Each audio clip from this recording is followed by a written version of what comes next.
जादुई सोने का प्रेस। ऋतु के माता पिता बचपन में ही गुजर गए थे और इस कारण ऋतु की परवरिश उसके चाचा चाची करते हैं। उनकी भी एक लड़की थी, संजू। वो सारा दिन सोती रहती और आराम करती रहती थी, लेकिन फिर भी उसकी माँ कुछ नहीं बोलती थी और सारा काम ऋतु से करवाया करती थी। एक दिन, मम्मी मैं बहुत थक गई हूँ।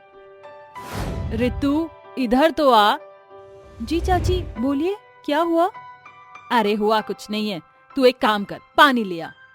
अच्छा सुन, गर्म पानी करके मेरे पैर धो दे तो। नहीं, मैं नहीं धोऊंगी, अभी खाना तैयार किया है और लगाना है, तो मैं नहीं करूंगी। क्या कहा? नहीं करेगी? लात अभी मारूंगी ना, सीधा बाहर गिरेगी। इतने में संजू के पिता आ जाते हैं और बोलते हैं, संजू ये क्या बदतमीजी है? अपनी बड़ी बहन से बात करने का ये क्या तरीका है? अरे तो कौन सा सच में मार दिया है? ऋतु एक काम कर, तू अपने चाचा के लिए पानी ले आ। ठीक है चाची। अब सब खाना खाकर अपने अपने कमरे में चले जाते हैं और ऋतु की चाची उसके चाचा से बोलती हैं, हमारे घर में 2 जवान लड़कियां हैं। तुम्हारा भाई तो अपनी बेटी को हमारे माथे मार गए और अब इनकी शादी का भी बोझ उठाएं।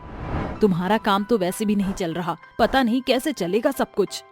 हो जाएगा सब ठीक, तुम चिंता मत लो। अजी हमें इन दोनों के लिए कोई लड़का देखना चाहिए, क्योंकि अब दोनों ही बड़ी हो गई हैं, तो इनको ज्यादा दिन घर में रखना सही नहीं होगा। हाँ बोल तो सही रही है तू। मैं कल ही इन दोनों के लिए लड़का देखने जाऊंगा। अच्छा सुनो, हमारी बेटी के लिए अमीर देखना और इसके लिए कोई भी गरीब सा देख लेना।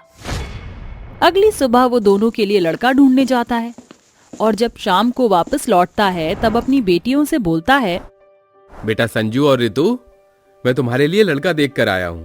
तो आज से ठीक 3 दिन बाद तुम दोनों की शादी है। संजू की शादी एक बड़े और अमीर घर में होती है, वहीं ऋतु की शादी एक प्रेस वाले से होती है, जो कि वो बहुत ही गरीब था। जिस दिन भोला को कम कपड़े मिलते, उस दिन ऋतु के घर में चूल्हा नहीं जलता और उनको भूखा ही सोना पड़ता था और उनके दिन ऐसे ही गुजरते जा रहे थे। और एक दिन ऋतु के पति का एक्सीडेंट हो गया था और रोते हुए वो एक नदी के किनारे जाकर बैठ गई और फूट फूट कर रोने लगी। हे भगवान, क्या मेरी जिंदगी में कुछ भी नहीं लिखा है? पहले मेरे माँ बाप गुजर गए, चाचा चाची ने पाला, लेकिन मुझे आज तक अपनी बेटी की तरह नहीं रखा और अब मेरे पति को मुझसे दूर कर रहे हो आप। और रोते हुए अब वो अपने पति के पास हॉस्पिटल पहुंचती है और ऋतु जी, हमने आपके पति को ठीक करने की बहुत कोशिश की है और वो ठीक भी हो गए हैं, लेकिन वो अपाहिज हो चुके हैं और कोई काम नहीं कर सकते। इतना कहकर डॉक्टर चले जाते हैं और अपने पति को लेकर वो अपने घर आ जाती है और खुद काम करने की सोचती है। मैं भी तो प्रेस काफी अच्छा करती हूँ, अब से मैं ही ये काम किया करूंगी। ऋतु अब सारा काम संभाल लेती है और बड़े बड़े घरों से वो कपड़े लेकर आती और प्रेस करके वापस देकर आती थी और ऐसे ही उसका गुजर बसर चल रहा था। और एक दिन काफी बारिश हो रही थी, तब उसके घर के सामने से पंडित गुजर रहा था और उसके घर में आ जाता है। अरे बेटा, कोई है यहाँ क्या? नमस्कार पंडित जी, आज मुझ जैसी गरीब की कुटिया में आना कैसे हुआ? बेटा, बाहर बहुत बारिश हो रही है और मुझे भूख भी लग रही है, क्या कुछ खाने को मिलेगा? हाँ हाँ पंडित जी, क्यों नहीं, मैं अभी खाने को देती हूँ आपको। जब तक आप ये मेरे पति के कपड़े पहन लीजिए, मैं आपके कपड़े भी सुखा दूंगी जब तक।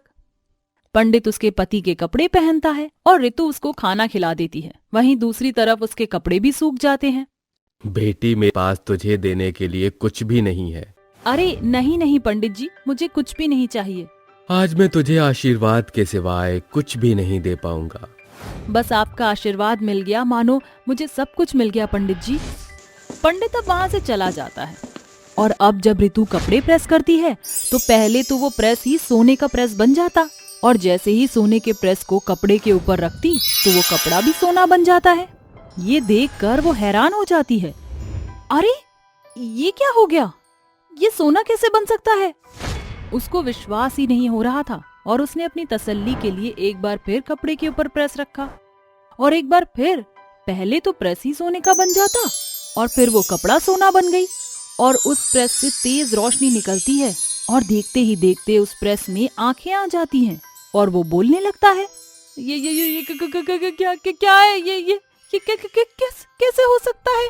मैं एक जादुई सोने का प्रेस हूँ। तुम तो एक नॉर्मल प्रेस थी। मैं इस प्रेस से ही तो प्रेस करती थी। मैं मामूली प्रेस था, पर अब नहीं हूँ। वो पंडित कोई मामूली पंडित नहीं था, बल्कि एक महान सिद्ध व्यक्ति थे, जिसकी वजह से अब मैं जादुई हो चुका हूँ। तुम कुछ भी मांग सकती हो। ऋतु जब उससे बोलती है, हे जादुई सोने के प्रेस, मेरे पति को ठीक कर दो। ऋतु के बोलते ही जादुई सोने का प्रेस उसके पति पर तेज रोशनी करता है और ऋतु का पति बिल्कुल ठीक हो जाता है। जादुई सोने की प्रेस की वजह से जब भी ऋतु को पैसे या किसी चीज की भी जरूरत पड़ती, वह जादुई सोने की प्रेस के आगे खड़ी हो जाती और उससे सोना, कपड़ा और खाने का कुछ भी मांगती, और वह सोने का प्रेस ऋतु को सब कुछ दे देता है, जिससे धीरे धीरे ऋतु बहुत अमीर हो जाती है।